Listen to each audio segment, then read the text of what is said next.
Just wanted to share the joy of keeping these giant millipedes. Over here is the brown giant millipede. It's a beautiful creature. This is the enclosure that I have made for them, a 1.5 feet by 1.5 feet Exoterra terrarium. So what does millipede means? Millipede, the word millipede means 1,000 legs, but actually they don't have that many numbers of legs lah. Usually just around a couple of hundred, even though they can be really big, like maybe over a foot long. Each segment of their body ring consists of 2 pairs of legs, so that means each segment have 4 legs. These little trains, so to speak, roam the damp forest floor looking for decaying vegetation, fungus, and so on for food. So they are harmless, gentle giants of the rainforest, and they look a bit like insects, but actually they are not. They are arthropods, which are related to crabs and shrimps. So when they feel threatened, they will actually curl into a ball, or they may even produce a foul liquid, which is actually will repel other insects and predators that are going after them or disturb them. Over here I have another one, a smaller one. This one is a lighter color brown, more towards orange. But this is a very shy one, this smaller one. Always hide and never comes out.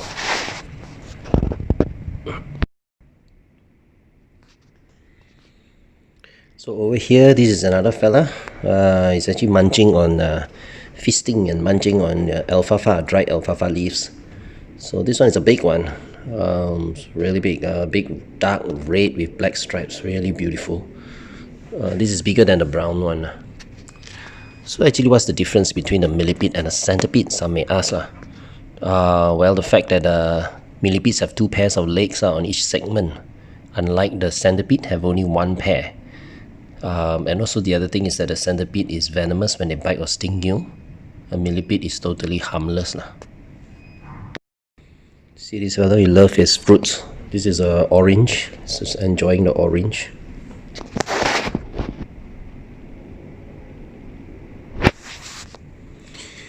And beneath the media, I have other living creatures there too.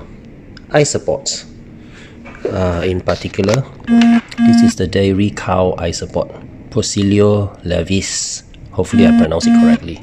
As you can see over there are some babies. So these are large, active, white and black speckle pattern isopods, and really beautiful. So what are isopods? They are in the order of crustacean, which include the wood lice and their relatives. Isopods live in the sea, in the fresh water, and also on land. They play a lot of key function in the ecosystem of a terrarium. They are like the cleanup crew, okay? The janitors, if I may, for the terrarium. So they break down animal waste, leaf litter, and other plant debris or leftover food, protein food and whatnot. So the whole place is cleaner.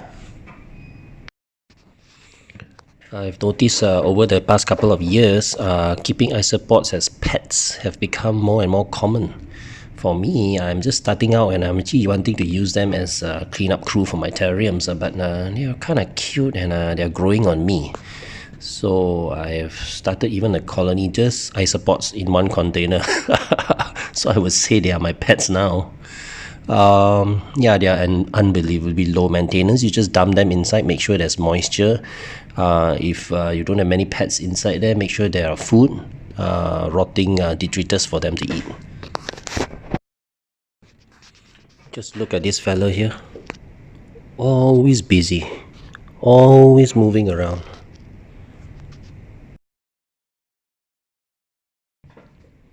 You see those white dots there at the center? Those are the babies. They have already started to propagate inside here. Tiny little babies, only about maybe 1-2 millimeters at the moment. Soon they'll grow to about 2 cm maybe, 1.5 to 2 cm. That's the adult size. So it seems this species can propagate very fast. I just love the patterns on them. Really look like a little cow. grazing on the grassland. And it seems to be very communal. You can see all the children or the babies are actually cuddled together. The adults are also, 2 adults are there. I think that's the parent, a male and a female.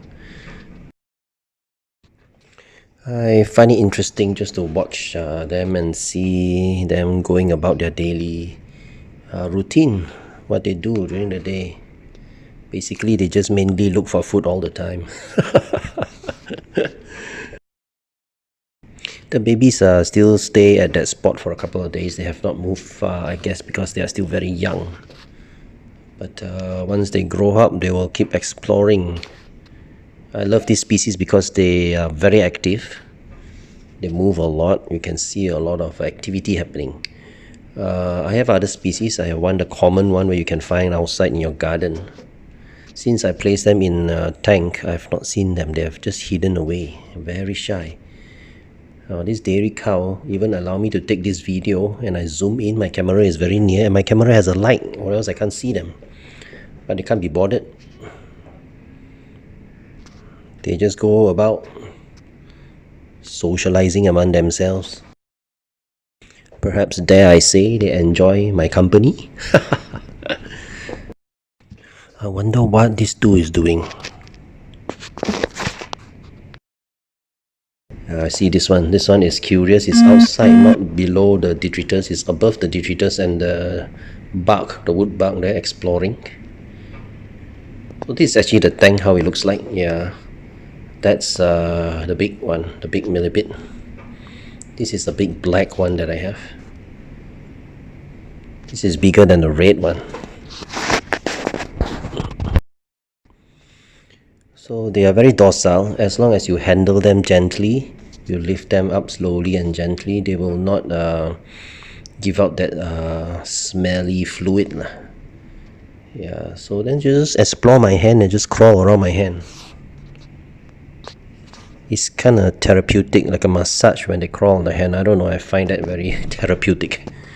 And even though their legs are so tiny, they are very strong. You really cling onto your hand real well. This is the red one with the black stripe. See the bright red with the black stripe against the light? So beautiful. Alright, thanks for watching.